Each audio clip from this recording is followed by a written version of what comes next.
আবার একটি নতুন রেসিপি নিয়ে আপনাদের কাছে চলে এলাম। ছোলার ডাল, কাঁচকলা আর আলু দিয়ে রেসিপিটি শুরু থেকে শেষ পর্যন্ত দেখবেন।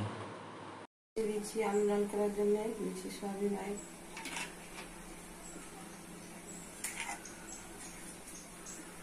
দিচ্ছি আলু,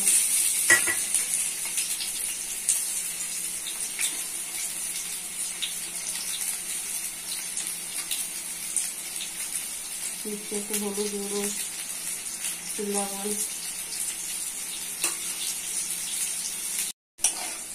আলু লাল হয়ে গেছে তুলে দিচ্ছি। গরম হয়ে গেছে দিচ্ছি পেঁয়াজ কুচি, লাল হয়ে গেছে দিচ্ছি আদা রসুন বাটা, ভালো করে আদা রসুন বাটাটা ভাজবো।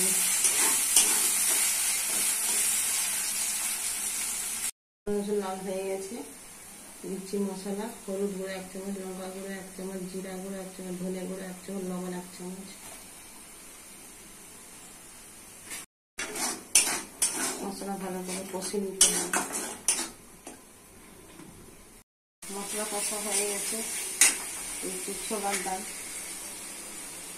ছোলার ডাল দিয়ে মশলা ভালো করে কষে রান্না করে দিতে হবে।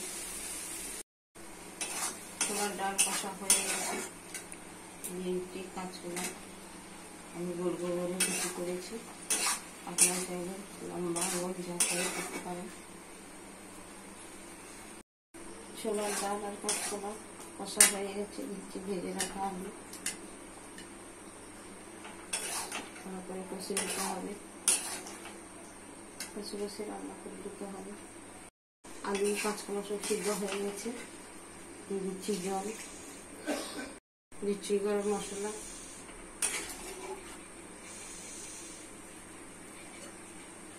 হয়ে গেলে নাম করে দেবেন।